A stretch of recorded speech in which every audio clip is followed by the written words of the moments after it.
Welcome in, Retriever fans. Another edition of the UMBC Baseball Weekly Report with Coach Liam Bowen. Recapping the week that was for UMBC Baseball and looking ahead to the week that will be. Coach, thanks for joining us. Sure, Dave. Appreciate it. So, a quick recap of the weekend for the Retrievers. A series split up at Albany this past Saturday and Sunday. They are now 9-7 and 4-7 in conference. Got swept on Saturday, but turned around on Easter Sunday and swept the Great Danes. Coach, just a quick recap. Let's go day by day. First, Saturday, not the greatest offensive day for the Retrievers, but the pitching was there and the defense was there as well.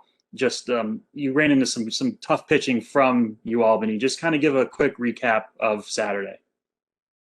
Sure. Well, the first thing I think you have to do is credit University of Albany. Their two starting pitchers did a really nice job against us. We've seen our offense be really explosive at times. I think we can do some really exciting things on that side of the ball.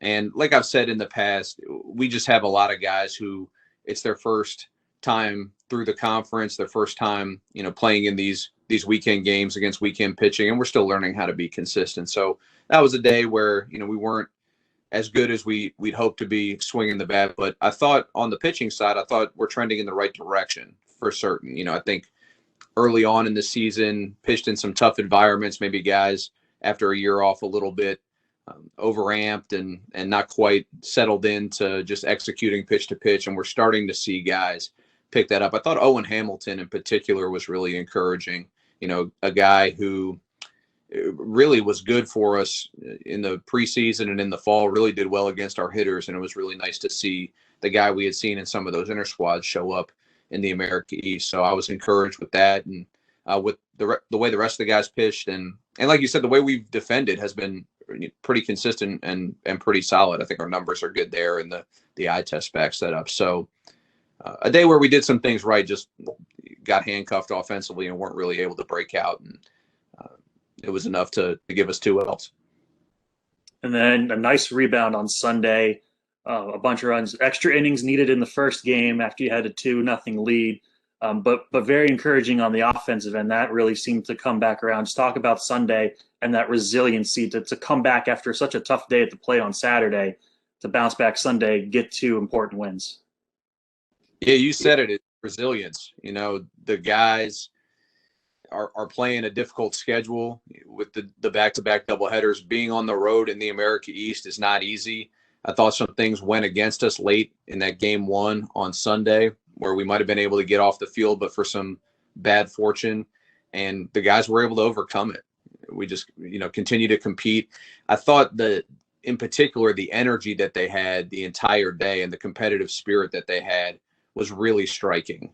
This is a group that's, like I said, still learning how to be consistent, still connecting some of the dots, but they're absolutely doing everything we asked from a preparation standpoint. And that really carried through on Sunday. I thought in the 32nd and 33rd inning that we played, the back end of game 2, our dugout was full of life. Guys were flying around the field, and I was really, really encouraged with that. So we're not a finished product by any means, but it felt like an absolute step forward, and I was really proud of how the guys competed. Yeah, and you talk about the energy that team brings. It seems like it's a different type of energy. Not that the years past the energy hasn't been there, but this year it seems different. There was a clip that we put out on the Athletics Twitter page about it sounding like it was a home game with the way the noise was after a bases clearing double. Just talk about a little bit more about that energy and how they bring that every single day. Is that something you see in practice as well as the games? Absolutely. And something foster, I think it starts with joy. Like I know I'm probably like most people, I'm more energetic about the things that I enjoy and the tasks that I'm joyful about. So that's just been something that we've really insisted on and really focused on from day one, is being joyful in the opportunities that we get to compete. I think the pandemic has been a lesson in that. Having a season, most of a season taken away from us, I think was a good reminder and how important and special it is to get to be with each other every day, get to represent the university in the way we do, get the support that we get, the opportunity that we get to compete against really good, well-coached teams like University of Albany.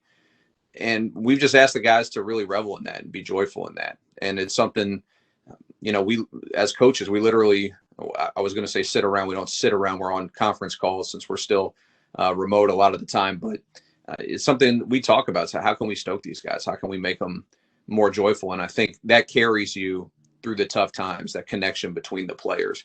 Because in our game, there's always going to be tough times. There's always going to be guys or times where guys are, not swinging it as well as they have been, or the balls aren't squeezing through, or a guy's a little choppy on the mound. And, we want our culture and our spirit to get us through those moments. And I thought Sunday was a really good example of that.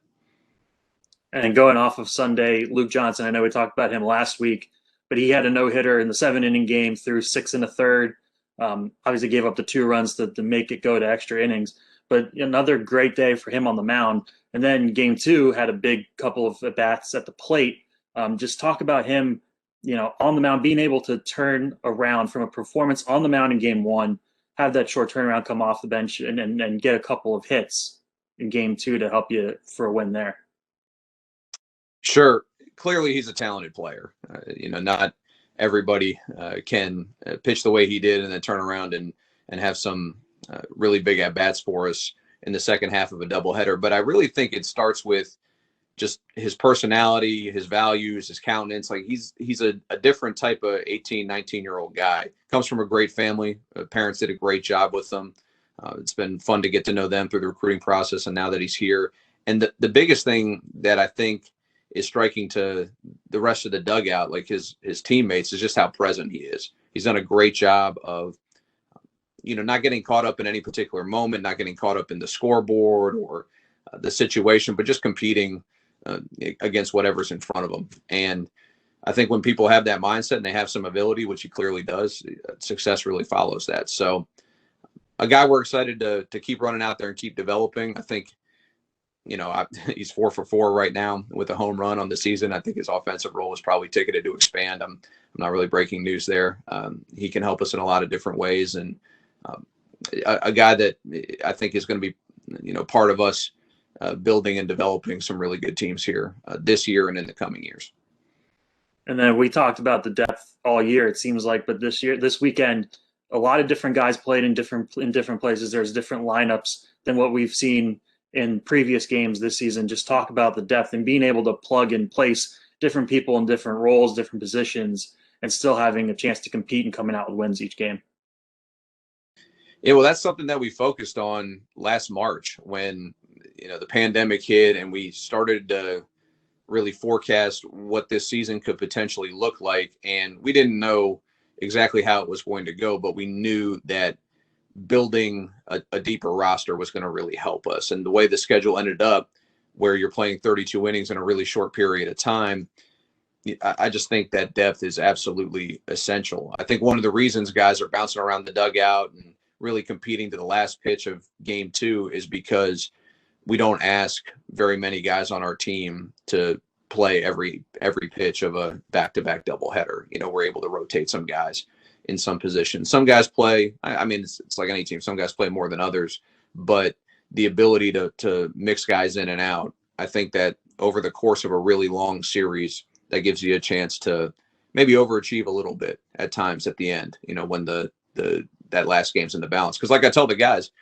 the last game, people are wore down. Maybe the focus isn't always what it could be, but it's worth as much as the first game. In the standings, in our record, they don't have any asterisks for which games you won, whether it was the first or the last. So we want to compete every pitch, and I think our depth and ability to rotate, that's helped us. And that's a good segue to what I wanted to talk to next, is about the conference. Switching to 2 divisions this year, an A division and a B division, more so just for travel purposes within the league. But you're playing your last Division A opponent, which has Hartford and Maine, Albany. So just talk about playing that team for the last time in that division. You only get to play them once in the regular season, but you could play them again in the conference tournament. Does that hurt or help a team having only played them now mid or beginning of April and not again maybe until the end of May at the conference tournament? That's an interesting way to think about it. I guess for me, with Hartford, I was just going over their scouting report this morning, and they're a very veteran team. It's a lot of names that I'm familiar with, a lot of people that we have faced before.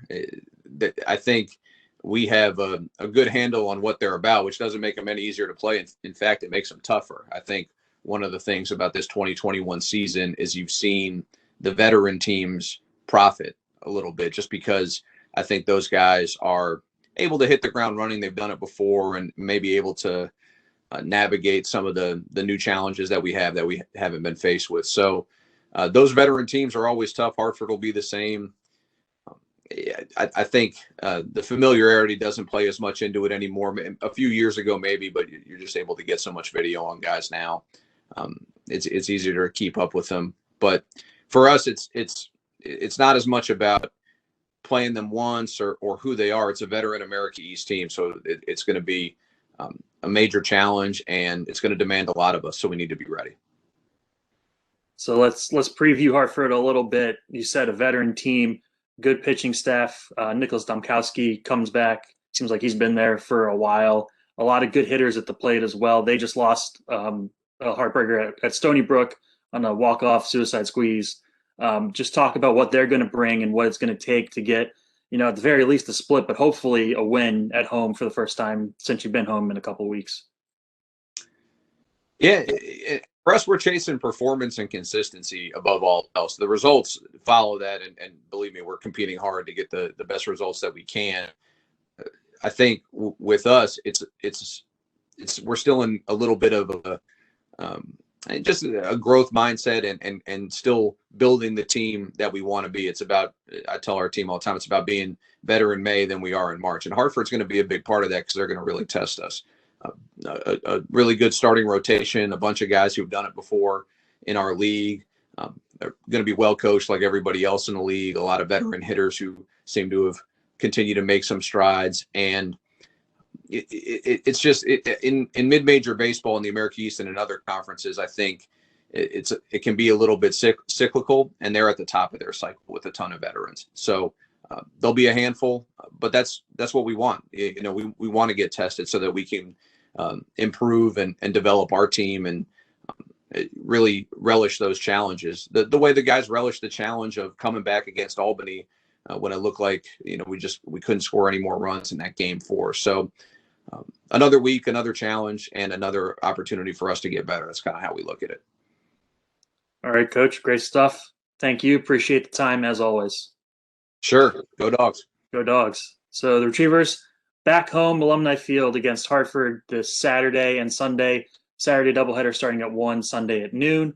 Then they'll go to Stony Brook to open up Division B play against the Seawolves next weekend. As always, keep up to date with UMBC Baseball on umbcretrievers.com and the team's Twitter page at UMBC Baseball.